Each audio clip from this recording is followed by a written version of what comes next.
자, 우리 옆에 분들과 다시 한번 인사하겠습니다. 오늘 정말 잘 오셨습니다. 자, 은혜 받기 원합니다. 예, 오늘도 이 불타는 금요일을 맞아서 그 하나님을 사랑하는 마음을 가지고 이 자리에 나오신 여러분들의 심령 가운데 주께서 허락하시는 평안과 기쁨이 함께 하시기를 주님의 이름으로 축복합니다. 최근 들어 제가 이 비슷한 종류의 메시지를 연거푸 전하는 것 같은데요. 그 공교롭게도 화목이나 화평에 관한 말씀을 제가 요즘 참 자주 전하는 것 같지 않나요? 이게 제가 뭐 의도했던 것은 아니고요. 그 평상시에 제가 이제 성경을 묵상하는 그 교회력 도표가 있거든요. 근데 이제 거기에는 이 성도가 한 주 동안 묵상해야 되는 이 성경 말씀이 그 4편씩 이렇게 제시가 돼요.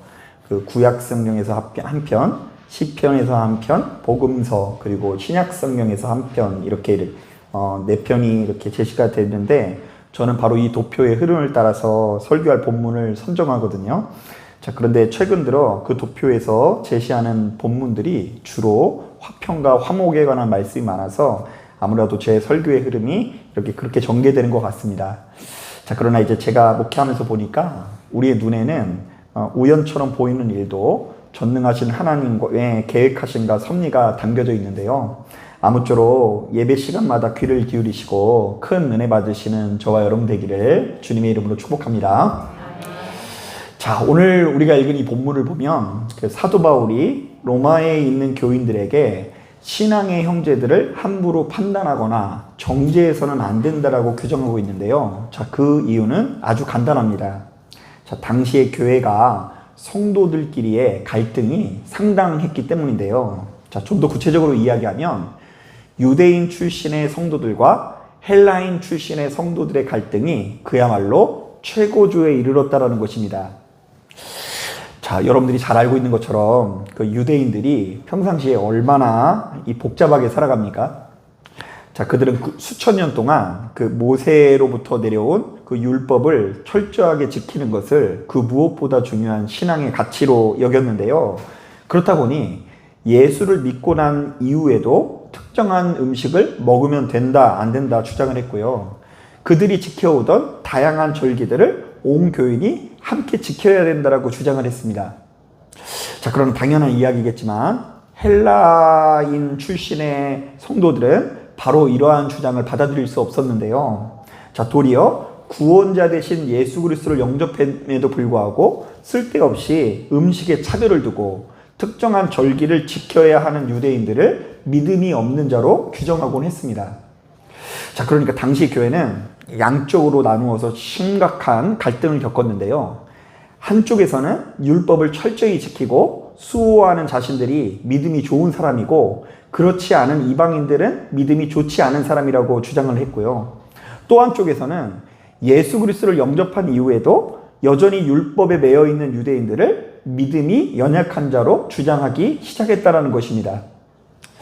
자, 여러분 그런 경험이 있을지 모르겠지만 저도 일전에 이 성도님들끼리 극심한 대립 가운데 이 갈등이 해결이 안 돼서 법원에 가가지고 소송을 계속하는 교회에서 사역을 해본 적이 있는데요.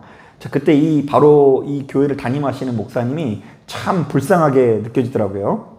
자, 왜냐하면 제가 보았을 때 목사님이 그런 의도가 아닌데 그분께서 전하는 설교가 저쪽에 좀 유리한 것 같으면 이쪽에서 눈에서 막 불을 켜고요. 그리고 이쪽에 좀 유리한 것 같으면 저쪽에서 막 눈에 불을 켜는 톡에 막 서슬퍼런 독설이 예배가 끝나면은 막 왔다 갔다 거리는 거예요. 그러니까 이제 총 쏴가지고 뭐가 날라다니는 게 아니라요. 입에서 뭐가 막 포탄이 막 날라다니더라고요. 그래서 이제 제가 그때 처음 알았어요. 야, 이 목회가 정말 쉬운 일이 아니구나. 100사람이 있으면 100사람을 다 만족시키기가 이렇게 어려운 일이구나. 이런 것을 좀 배운 것 같아요. 자, 그런데 바로 이렇게 극심한 대립 속에서 사도 바울은 로마에 있는 교인들에게 그럼에도 불구하고 용기를 내서 권면을 하는데요. 자, 너희가 누군가 믿음이 연약하다고 해서 함부로 정죄하거나 비판해서는 안 된다라고 조언합니다. 한번 따라해 보겠습니다. 믿음이 약한 사람이 있거든. 그의 잘못을 나무라지 말고 반가이 맞으십시오. 예, 발음이 좀 안 좋죠. 반가이 맞이하십시오. 이거 왜 이렇게 발음이 안 되죠? 알아들으셨죠?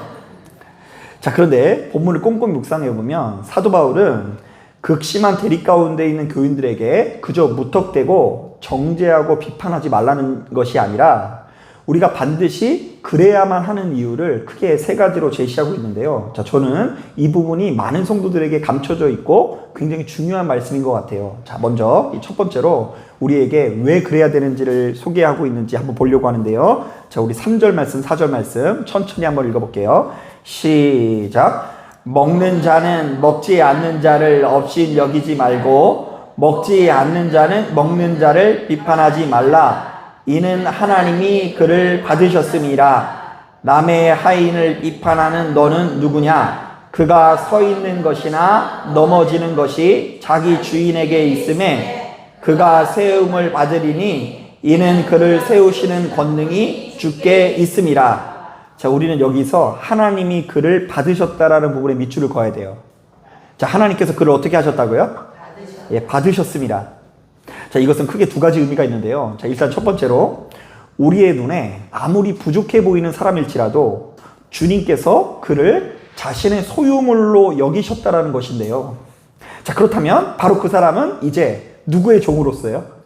하나님의 종이자 하인으로서 우리가 내 소유도 아닌 종에게, 내 소유도 아닌 하인에게 왈가불가하는 것은 참으로 어리석은 일이고 그것은 우리의 권한 밖의 일이라는 의미가 담겨 있어요.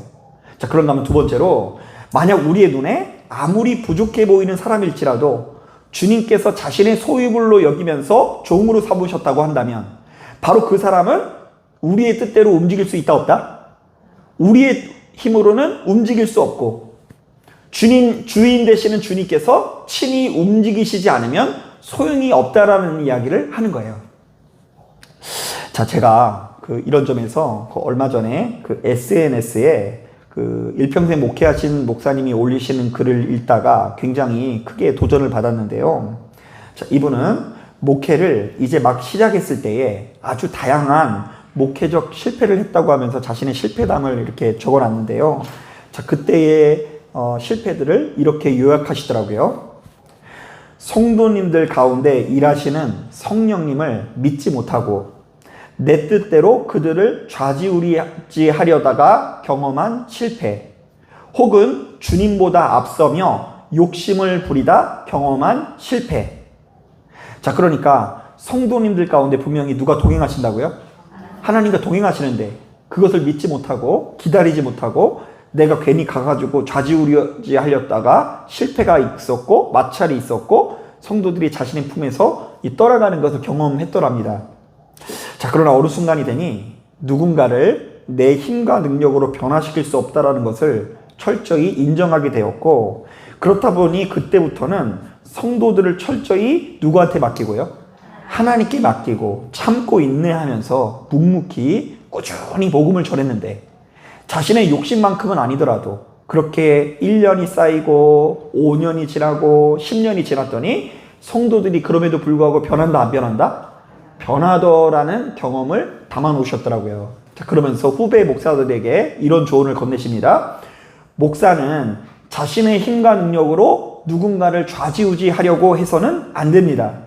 다만 아무리 연약한 자일지라도 그도 역시 하나님의 자녀이기 때문에 하나님께서 반드시 먹이시고 입히실 것을 기대하면서 참고 인내할 수 있어야 합니다.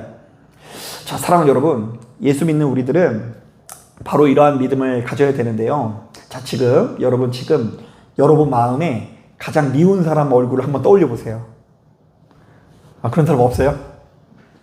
네, 지금 이제 원래 불타는 금요일이라 그런지 다들 얼굴이 피곤해 보이시고 이렇게 좀 그럴 수 있는데 그럴 수 있어요. 근데 여러분 잘 생각해 보세요. 누구라고 이야기하면 큰일 나요. 마음속으로 한번 생각해 보세요. 여러분 정말 마음에 안 드는 그 사람의 얼굴을 떠올려 보세요. 자, 그 사람 얼굴이 있죠. 자, 이 가운데 우리 한번 이렇게 따라해 보기 원합니다. 하나님께서 그를 받으셨습니다. 자, 그 마음에 안 드는 그 사람을 하나님께서 어떻게 하셨다고요? 받으셨다. 자, 그렇다면 이것도 한번 좀 따라해 봐야 될 것 같아요. 다시 한번 따라해 보겠습니다. 그가 자기 주인에게 세움을 받으리니 그를 세우시는 권능이 주께 있습니다. 예. 이제 주께 맡긴다라는 것은 이제 내가 그 사람을 좌지우지하려고 하는 것이 아니라 그도 역시 내가 미운 그 누군가가 하나님의 소유된 백성일 뿐더러 하나님께서 그를 위해서 일하시사 반드시 변할 것을 믿고 기대하는 마음을 가져주는 거예요. 그래 지금 이제 그 얼굴들 있죠. 그 사람들을 하나님께 맡기고 그 사람을 비판하거나 함부로 없이 여기지 마시고 정말로 하나님 안에서 모든 것을 맡기고 끝까지 기도하실 수 있는 저와 여러분 되기를 주님의 이름으로 축복합니다.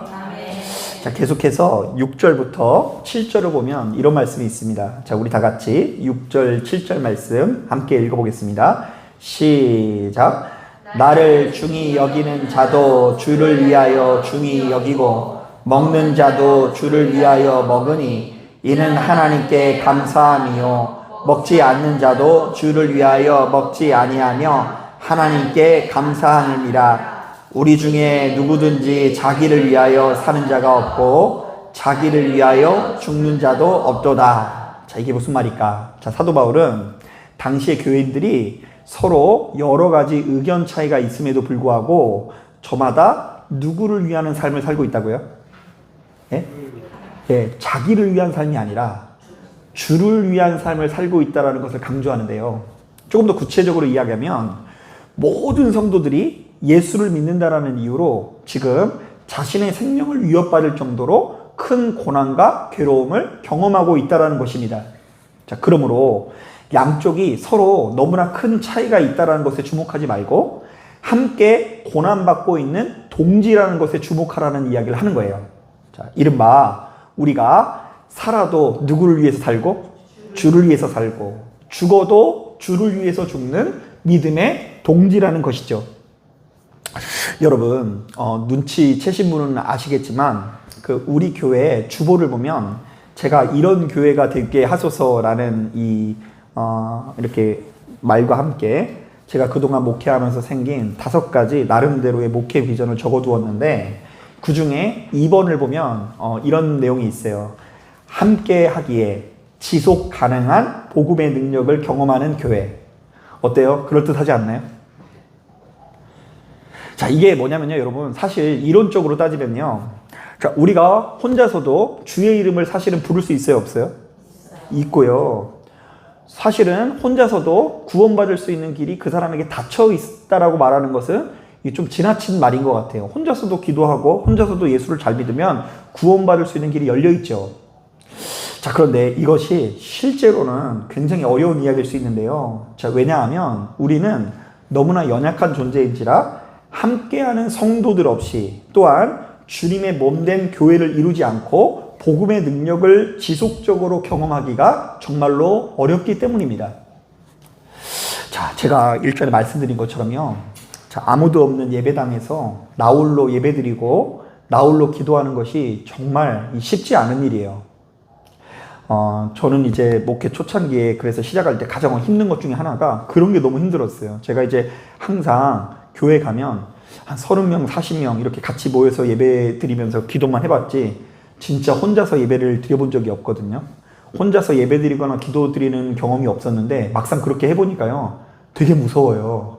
그 예배당은 혼자 이렇게 막 들어오면 아무도 없다 보니까 어떤 날에는 괜찮기도 한데 좀 어떤 날에는 괜히 막 무서워가지고 막 특히 막 바람 부는 날 있잖아요. 그럼 창문이 막 떨리면은요, 기도하다 말고 자꾸 뭐가 이렇게 하게 되고 되게 무서운 생각이 들어요. 그래서 이제 여러분 제가 깜짝깜짝 놀라는 거 보면 가끔씩 이 교회에 와보면 이렇게 혼자서 기도하시는 분들이 있거든요. 우렁차게. 야, 그 믿음 주신 분이 하나님이신 줄로 믿습니다.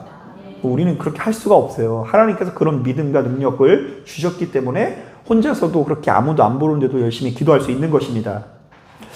자, 그러니까 그나마 그 앞에서 설교를 하는 사람이 또 있어야지만 또 이렇게 혼자서 말씀 보기가 쉽지 않아요. 말씀 보다가 이렇게 혼자 보면은 졸려오니까 잠들고 이게 무슨 얘기인지도 모르겠고, 아, 까만 건 글씨고 하얀 건 종이구나 이렇게 이 성경책을 접할 수 있는데, 그럼에도 불구하고 앞에서 이 성경책을 좀 풀어줘야지 올바른 하나님의 뜻을 우리가 꾸준히 매일마다 경험할 수 있는 것이죠. 그리고 이런 차원에서 제가 어제 저녁에 집에서 새벽 예배 준비하면서 곰곰이 생각해 봤거든요. 제가 이제 저녁 시간에 새벽 예배 준비하는 시간이 있어요. 이제 그것이 저만의 이제 거룩한 시간을 보내는 시간인데요. 자, 근데 어제는 그런 생각이 들더라고요. 야, 내가 목사가 아니었으면 과연 새벽 예배를 드리는 삶을 살 수 있을까? 여러분 어떨 것 같아요? 제가 목사 아니어도 새벽 예배 나갔을 것 같아요? 안 나갔을 것 같아요? 박몽수 권사님밖에 없네. 저 알아주시는 분이 우리 박몽수 권사님밖에 없네. 근데 이제 제가 아무리 생각해봐도 제가 여러분들 앞에 자신있게 예스라고 얘기를 못할 것 같아요. 왜냐면 제가 사실은 아주 어려서부터 그 생활 리듬이 야행성이거든요. 그래서 저는 원래 설교도 밤에 써야지 더 잘 써져야 돼요. 새벽에 한 3시쯤 써야지 그게 기가 막힌 설교 나오는데, 지금 기가 막힌 설교가 안 나오는 것은 새벽에 자고 일어나가지고 새벽 예배 해가지고 기가 막히게 안 나오는다니까요. 자, 그런데 이런 사람이 새벽에 일어나 교회를 나오는 것이 굉장히 오랫동안 새벽 기도 생활을 했는데도 불구하고 아직까지도 좀 힘들어요. 그게 이제 쉬운 분들은 어떤 분이냐면 9시에 레드선 해가지고 잠드셨다가 이렇게 자다가 이제 또 4시 반이면 이렇게 눈 딱 떠가지고 이렇게 하시는 분들 아니면 진짜 힘든 일인 것 같아요. 자, 그런데 이런 제가 그래도 어금니 꽉 깨물고 예배당에 나와서 새벽마다 기도할 수 있는 이유는 제가 뭐 믿음이 좋아서가 아니라 다 순전히 이 자리에 저와 함께 기도하는 성도들이 있기 때문이에요. 그래서 김경숙 권사님 감사해요. 그리고 우리 서 권사님이 이제 같이 김기호 권사님이랑 같이 차 타고 이렇게 힘들다도 오시는 덕분에 제가 그런 생활을 할 수 있고, 또 그렇게 또 올 때는 어려운데 기도하면은 눈이 또 쌈박해지더라고요. 또 돌아갈 때는 할렐루야 하고 또 가요. 또 이렇게. 자, 그리고 뭐 이 새벽 예배뿐만이 아닙니다. 성도들이 함께 예배드리고 기도하는 것 외에도 함께 청소해 주시고 함께 식사 봉사도 해 주시고 시시때때로 제가 짊어지고 있는 짐들을 여러분들이 함께 나눠주기 때문에 바로 이렇듯 힘을 내서 목회를 할 수 있다는 생각이 수시로 듭니다. 자, 우리 권사님들 잘 생각해 보세요. 주일마다 대표 기도하려면 되게 긴장되지 않나요? 어떤 분들은 자꾸 체하실 것 같다고. 그리고 어떤 분은 막 한 달 전부터 막 두근거리고 가위 눌린다고 막 이렇게 얘기하시는 분이 있는데, 그런데 함께 신앙생활하는 권사님이 있으니까 좀 돌아오는 빈도가 줄어드는 거잖아요. 그죠? 권사가 막 나 하나야. 그러면 매주 해야 돼. 매주. 그 중에 한 분만 없어져도 우리에게 더 빨리 돌아오는 역사가 나타날 수 있는 거예요. 사랑하는 여러분, 지금 우리 주변에 있는 누군가가 얼마나 연약하고 부족한 사람인지를 주목하기 전에 그도 역시 나와 함께 무거운 짐을 함께 짊어지고 있는 동지라는 것을 반드시 기억해 주셨으면 좋겠습니다. 자, 그래도 그 사람이 세상 사람들보다는 나은 사람이다. 자, 나와 함께 짐을 지고 있는 사람이다. 바로 그 사람이 여러모로 부족하고 연약하지만 그래도 주를 위하여 나름 최선을 다하고 있다. 자, 여러분, 우리가 다른 눈으로 바라봐 줄 수 있어야 돼요. 자, 한번 따라 보겠습니다. 그 사람이 그래도 주를 위하여 나름 최선을 다하고 있다. 네, 바로 이러한 마음을 가질 때에 그 사람의 믿음의 연약한 점들을 우리가 충분히 감당해 줄 수 있다는 거예요. 이게 이제 성도님들에게 많이 감춰져 있었을 거예요. 자, 그런가 하면 마지막으로 12절을 보면 이 바울이 참 의미심장한 이야기를 하는데요. 자, 우리 다 같이 12절 말씀 같이 한번 읽어보겠습니다. 시작. 이러므로 우리 각 사람이 자기의 일을 하나님께 직고하리라. 자, 이때 이 직고라는 단어에 밑줄을 쳐야 하는데요. 바로 이것은 예수 그리스도께서 이 땅에 오신 이후에 우리들에게 전혀 다른 축복이 열리게 되었다고 하는데요. 자, 이제는 제사장이나 선지자를 통해서 나의 뜻을 전하는 것이 아니라 우리가 하나님께 직접 전하게 되었다라는 이야기를 하는 거예요. 여러분, 하나님께 원하는 것이 있으면 목사님에게 전해주는 것도 중요하지만 과거에는 그렇게 계통을 따르지 않으면 안 된다고 보았고요. 실제로 지금 이 천주교에서는요, 이제 신부님들을 중재자라고 표현을 해요. 그러니까 이제 하나님과 우리 사이의 중재자가 예수님이고 예수님과 우리 사이의 중재자가 마리아고, 근데 또 그것도 좀 이상하네. 그 주님과 또 우리 사이의 중재자가 또 신부님이에요. 그래서 신부님에게 죄를 먼저 고해야 돼요. 주님한테 죄를 용서받기도 하지만 그 용서해 주는 그 대리자로서 신부가, 그래서 이제 문 하나 딱 두고 신부님 제가 이런 죄를 지었습니다. 이러면 죄를 용서해주는 기도를 해주는 구조로 돼 있어요. 자, 그런데 우리는 이제 상대적으로 좀 그런 게 익숙하지 않죠. 자, 우리는 우리의 생각을 직접 어떻게 한다고요? 짓고 하는 자들이에요. 짓고. 우리는 그래서 다 왕 같은 제사장인 거예요. 자, 그렇다면 여러분 본문의 정황상 이게 무슨 이야기인지를 이해하셔야 돼요. 지금 내 눈앞에 너무나 못마땅하고 마음에 들지 않는 누군가가 있을지라도 괜히 그에게 찾아가서 내 마음껏 혈기를 부린다거나 그 사람을 내 뜻대로 만들기 위해서 이런저런 비판을 쏟아내기보다 누구한테 먼저 고할 수 있어야 된다고요? 우리 하나님께 고할 수 있는 사람이 되어야 한다는 것입니다. 마음에 안 드는 사람이 생길수록 더 열심히 기도하라는 이야기예요. 자, 저는 이런 점에서 한 사람의 성도가 기도의 사람이 되는 것은 그 무엇보다 중요하다고 생각하는데요. 왜냐하면 우리가 기도하지 않고는 내 자신의 혈기와 모난 성품을 좀처럼 다스릴 수가 없기 때문입니다. 자, 우리는 너무나 연약한 존재인지라 내 안에 있는 뭔가 좋지 못한 감정을 참을 수가 없어요. 그 좋지 못한 감정이 들어오면 바로 그것이 어딘가로 흘러가게 되어 있다는 것입니다. 자, 이때에 기도하는 사람은요, 그 상하고 아픈 마음을 누구한테 쏟아내고요? 하나님께 쏟아내고요. 기도하지 않는 사람은 아무리 그걸 참으려고 해도, 자기의 인격적인 성품을 다스리고 어쩌고저쩌고 하려고 해도 자신의 주변에 있는 사람들, 특히 내 마음에 들지 않고 못마땅한 누군가에게 아주 어마어마한 이 괴롭힘을 가져다 줄 수 있다는 이야기예요. 한번 따라해 보겠습니다. 나는 누군가를 엄청나게 괴롭힐 수 있다.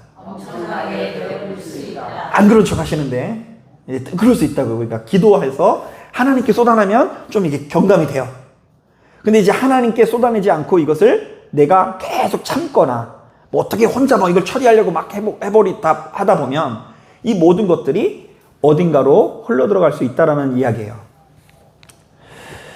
자, 언젠가 함께 친밀히 교제하는 친구 목사가 저희끼리 이제 4명이서 신학교를 같이 졸업한 친구들 그 4명이서 함께 단톡방을 만들어가지고 가끔씩 이렇게 대화를 하는데요. 한 친밀한 친구가 의미심장한 고백을 털어놓았습니다. 언젠가부터 못마땅한 성도가 생기면 자신도 모르는 사이에 설교를 통해 그 부정적인 감정이 자꾸 표출된다는 거예요.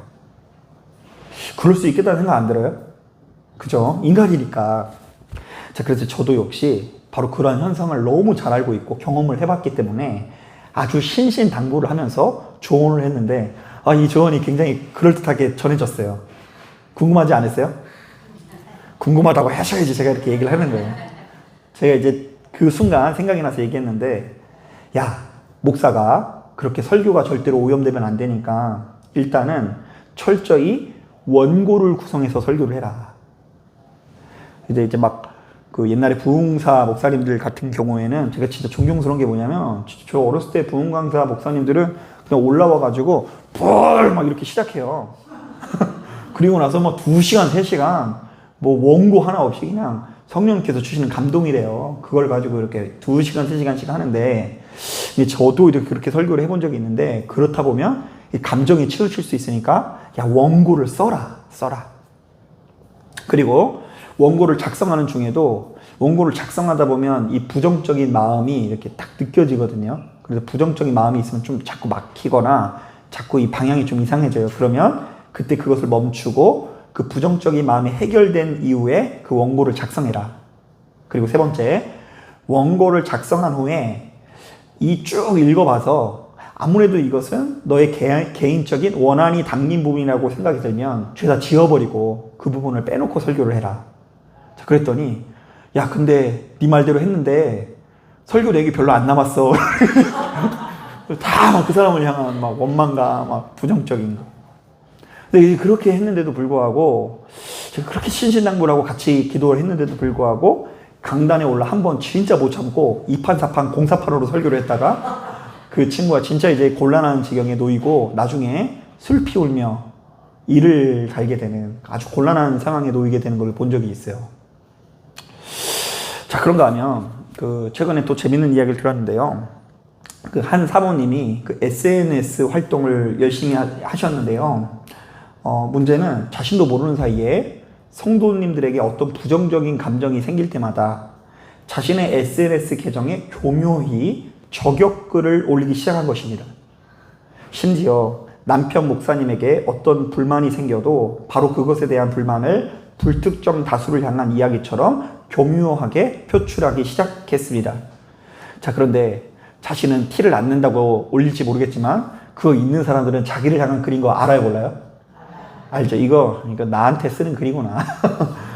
이 교인들이 다 아는 거예요. 이제 이 자기 자신을 향한 저격글이라는 걸 아는 거예요. 결국 이 모든 행동들이 문제가 되어 그 사모님으로 인해서 그 교회에 굉장히 곤란한 상황이 찾아오는 것을 본 적이 있습니다. 자, 여러분, 우리가 정말 조심해야 되는 것이 있는데요. 자, 우리들은 생각보다 그렇게 성숙한 존재가 아니라는 것입니다. 그래서 자기가 자꾸 기도를 많이 하면 성숙하다고 생각을 해요. 교회에서 일을 많이 한다거나 헌금 생활을 좀 많이 한다거나 그러면 내가 봐도 내가 자랑스럽다니까 내가 굉장히 성숙한 줄 알아요. 자, 그래서 일단 내 마음에 아무리 부정적인 것이 들어와도 전혀 티내지 않고 나는 그래도 고상하게 말하거나 좀 품위 있게 행동할 수 있을 거라고 여깁니다. 자, 그런데 여러분, 우리가 아셔야 되는 게 뭐냐면요. 미운 마음이 들어오면 미운 말과 행동이 나가게 돼 있어요. 불같은 마음이 들어오면 그 불같은 말과 행동을 어디 가는 게 아니라니까요. 고스란히 남아가지고 우리를 괴롭히기 마련인 것입니다. 자, 그러므로 예수 믿는 우리들은 우리의 입 밖으로 불이 튀어나가 모든 것을 태워버리기 전에 스스로의 마음을 다스릴 수 있어야 되는데요. 자, 바로 그것을 위해서 우리가 무엇을 해야 된다고요? 전능하신 하나님께 수시로 나가 직고해야 될 줄로 믿습니다. 자, 바로 이런 차원에서 기도는 그야말로 생명줄일 수 있는데요. 늘상 충분히 기도하고 충분히 부르짖는 자들은 내 안에 만 가지 걱정, 근심, 미움, 다툼, 시기, 질투가 찾아옴에도 불구하고 만물을 죽이는 자가 아니라 만물을 살리는 자의 위치에 설 수 있는 것입니다. 똑같아요. 똑같이 열받는 건 똑같아요. 똑같이 화나고 못마땅하고 미웃고 이건 똑같아요. 자, 그런데 그 마음이 들어올지라도 날마다 기도하면서 씨름하는 자들은 그게 조금씩 해소가 되더라는 이야기예요. 또 수양이 깊어지면 깊어질수록 그게 점점 더 해결이 돼요. 그런데 교회를 아무리 나와도 자신의 마음을 다룰 줄 모르는 사람, 그러니까 기도를 그냥 주문처럼 하지, 그 기도를 통해서 마음에 있는 고통과 괴로움을 해결할 수 있는 것이 무엇인지를 모르는 사람은 나도 모르는 사이에 이미 하나님께서 축복해 주시기 전에 이미 다 타 있다니까요. 뭐가 남아있어야지 열매를 맺죠. 나무가 한 그루도 안 남았어요. 이미 다 뽑혔어. 여기로 저격하고 저기로 저격하고 이 사람도 죽이고 저 사람도 불태우고 저 사람에게도 도가사를 쏟고 이 사람한테도 도가사를 쏘는 통에 하나님께서 축복을 오래 기다리면 주시겠지만 너무나 돌아가야 하는 상황으로 우리가 스스로 만들 때가 많이 있다라는 것입니다. 자, 그러므로 여러분, 사랑하는 여러분, 바로 이 사실을 깨닫고 내 마음에 안 드는 누군가로 인해서 마음이 상할 때마다 다른 여타의 방법으로 그 사람을 교훈하려고 한다거나 그 사람을 꺾으려고 하지 마세요. 여러분, 우리가 힘내가지고 그 사람한테 힘주면 그 사람이 꺾일 것 같죠? 아니에요. 더 힘세게 버틴다니까요. 그러다가 되려 누가 넘어져요? 그 사람이 너무 세게 버티다 보니까 그 힘이 황소 같아가지고 내가 넘어질 수 있는 거예요. 자, 그렇기 때문에 여러분, 이러한 실수를 계속 해보신 분들은 이제 경험적으로 알아요. 아, 이제 이거 모락 올라오는 거 보니까 이제 내가 뭐 해야 될 때가 됐다고요? 기도해야 되겠다. 근데 그냥 기도가 아니라 직고인 거예요, 직고. 근데 여기서 직고라는 말은요, 원어상으로 보니까 고발이라는 의미가 있더라고요. 그래서 여러분, 가끔씩 우리 시편 말씀 보면은요, 굉장히 유치한 기도들 많지 않아요? 하나님, 저 인간이 나쁜 인간이니까 저를 저주하여 주시옵소서. 막 이렇게 막 얘기를 하고, 그러나 나는 건져 주실 줄로 믿습니다. 막 이렇게 기도를 해요. 자, 그런데 하나님께서 그런 좀 어떻게 보면 유치할 수 있는 그 기도를요, 받으셨을까요? 안 받으셨을까요? 받으셨어요. 그래서 여러분 보면요, 시편의 구조가 되게 비슷해요. 초반부에는 이 사람이 왔다 갔다 거려요. 어둑어둑해요. 근데 기도 끝날 때는 내 영혼을 어루만져 주시는 분은 오로지 하나님밖에 없습니다. 이러면서 내가 빛 가운데로 나아갑니다. 이러면서 말짱해져가지고 그 기도가 마무리되는 걸 볼 수 있어요. 여러분 고발하세요. 사랑하라는 이야기가 아니에요. 일단 마음에 안 들고 도무지 이해 안 들더라도 참고 인내하면서 무조건 사랑해라 이게 아니라 너희가 그 독화살을 그 사람에게 썼다가는 되려 너희가 상할 수 있으니 경거망동하지 말고 먼저 너희의 그 속마음을 하나님께 나아가서 잡고 털어놔라. 네. 여러분 쏟아내야 돼요. 쏟아내야 됩니다. 얼마나 힘드십니까? 직장 다니다 보면 우리 정윤도 이사님도 힘든 일 참 많지 않으세요? 아 없으세요? 뉘앙스가 좀 이상한데 그 직장에서는 없으시다고 말씀하시는 우리가 이제 살다 보면 굉장히 힘들고 괴로운 것들이 우리들에게 많이 찾아올 수 있습니다. 그리고 교회에서도 마찬가지예요. 교회 생활하다 보면 자꾸 쌓이고 자꾸 참고 인내하다 보니까 이게 이제 부정적인 마음이 딱 들어와가지고 반드시 그게 일하게 돼 있어요. 그 하나님만 일하시는 게 아니라 내 안에 있는 독도 일한다니까요. 불도 일해요. 그게 나가서 다 태우기 전에 수시로 기도하는 영적인 사람이 되어야 돼요. 그래서 저는 진짜로 그런 소망을 가지고 있습니다. 그냥 예배 생활이 일종의 출석부 도장 찍는 것 같은 예배 생활이 아니었으면 좋겠어요. 그래서 제가 실제로 여러분 뭐 예배 뭐 나오다가 안 나오고 막 이런다고 해서 되게 스트레스 안 주지 않나요? 그래서 이제 진짜 그런 마음을 가지고 있어요. 어차피 자원에서 드리는 예배인 거잖아요. 그죠? 그래서 자기가 예배 드리고 싶으면 나오는 거고, 그럴 만한 상황이 안 되거나 어려움이 있으면 못 나오는 거고, 뭐 그런 마음을 가지고 있어요. 자, 그런데 이제 이 양 나오시는 분은 출석 도장 찍듯이, 오늘 나갔으니까 목사님 얼굴 도장 찍었습니다. 오늘 나 나왔어요. 내 인생이 이제 잘 풀리겠지? 이게 아니에요. 이 양 나오셨으면 털어놓을 수 있어야 돼요. 그리고 면밀하게 나 자신을 보고 실수하지 않도록. 사실 하나님께서 이미 여러분들에게 정말로 많은 축복의 사람들을 여태껏 붙여주셨거든요. 근데 그 사람이 다 어디 가고 우리가 왜 이렇게 외로워졌을까? 어떤 면에서 하나님께서 붙여주신 이유를 발견하지 못하고 내가 육신적인 여러 가지 이유를 가지고 정말로 그 사람을 받아들이지 않아야 되는 이유에 너무 집중했기 때문일 수도 있어요. 내가 그래서 저렇게 쳐버리고 이렇게 쳐버리고 거리를 두고 있는 그 사람이 사실은 하나님께서 내게 주신 기쁨의 통로일 수 있고 선물일 수 있음을 인정해야 돼요. 여러분 이 사실을 깨닫고 시간이 지나면 지날수록 하나님께 나아가 집고하시는 여러분 되기를 주님의 이름으로 축복합니다. 자, 기도하겠습니다.